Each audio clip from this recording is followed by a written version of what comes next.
I've come to learn that there's a huge difference between failing and failure. Failing is like stubbing your toe. It happens. It's a verb, It's just something you do. But failure is a noun. It's an identity. It's a place of where you stay. And I failed a lot along the way. But I was never a failure because I kept trying, I kept doing it, and I understood over time that my value wasn't representative of the things that worked or didn't work. It was so frustrating because I was chasing an idea of value, not understanding that I was value to begin. A crumpled up $20 bill is still $20. It doesn't lose its value when it's beaten up. You have a right to what you're feeling, but just because you feel it doesn't mean it's real. I'm going to acknowledge that I don't like this, but I'm also going to acknowledge that I don't want to stay in this feeling, because if I already have to go through this diabetes, I already have to go through being different, I already have to go through feeling like a monster, I don't have to beat myself up in my own head. If you get a flat tire on the side of the road, you don't set your car on fire. You deal with the flat tire. But that's what I felt like I was doing, and a lot of people do. A lot of people set the car on fire. Instead of addressing the main issue, they build upon it and make it worse. How can I become more than what's happened to me? How can I become more than this circumstance that I hate? But how can I not let that hate towards a circumstance I can't control me?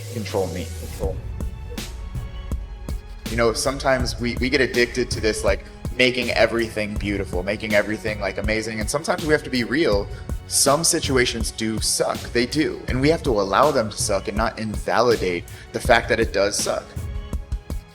My job is to not let my mind take over. And that's when I win and when I lose and everything in between. You have a choice between what you think and what you do. And that choice is everything. Motivation comes after action. Okay, so stick with me. Motivation comes after action. The question is not how do you develop the motivation to keep going. The real question is, how do you develop the discipline to do the stuff you need to do even when you don't feel like doing it? Floss one tooth. Go to the gym and lift one weight one time. Then you can stop. Then you can go home. Then you can stop. More than likely, because you already got there, because you already started, you're going to finish. Getting there is the majority of the issue. The discipline to start, that's what you need. The motivation to keep going comes after the action to start. I could ask anyone watching, do you need to work? And more than likely, everyone would probably say yes.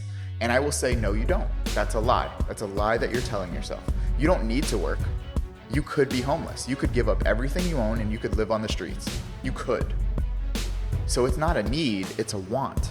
It's a desire to not be homeless. It's a desire to maintain the life that you have. And if we have an ability to turn a desire into a necessity like we do with our job, you have the same ability to turn a desire of fitness goals into a necessity to do it regardless of how you feel. So on those days you don't feel like it, if you know you need to, you have to. You teach best what you need to learn most. That has stuck with me for so long. And I've kind of built on that concept of the answers you need are in the problems you haven't solved yet. For me, I needed to learn how to validate myself. I needed to learn how to see value in myself when I saw myself as broken. I needed to learn how to, lift weights thinking that I couldn't. And now I teach people that stuff. That's my job, What I teach now is what I needed to learn most back then. And it's so crazy how the problem becomes a solution. What held you back is what can push you forward. A lot of people could benefit if they really looked at the problems they're facing right now. There are massive solutions within those problems that can take you to a new level of life if you look at them from a different perspective.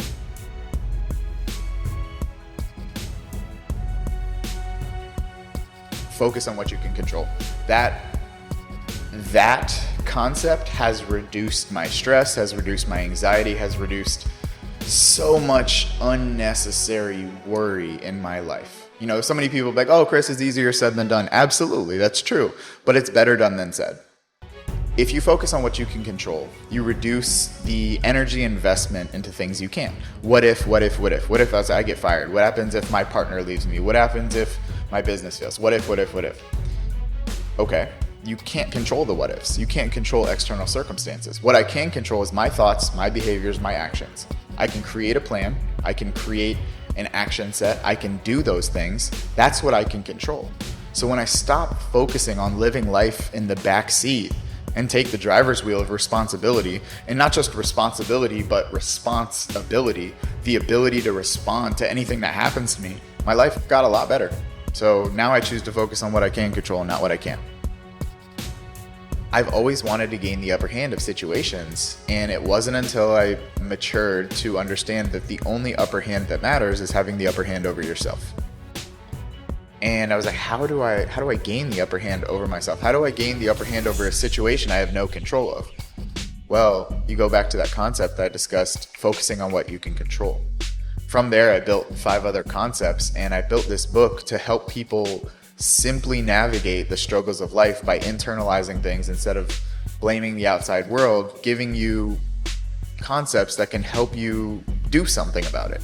Focus on what you can control, that so you don't create cages around your lifestyle, and you learn how to navigate the true emotions and feelings so that you can have the upper hand always over a situation, even if it's unfavorable. I know everyone is busy, but there is nothing more important than making sure mentally that your mental health is good and making sure you're living your life on your terms and not just falling in line with what you think should be done. I can't really prove that you're supposed to be something, like you should be something, but I can say that with choice and effort, you can go really damn far.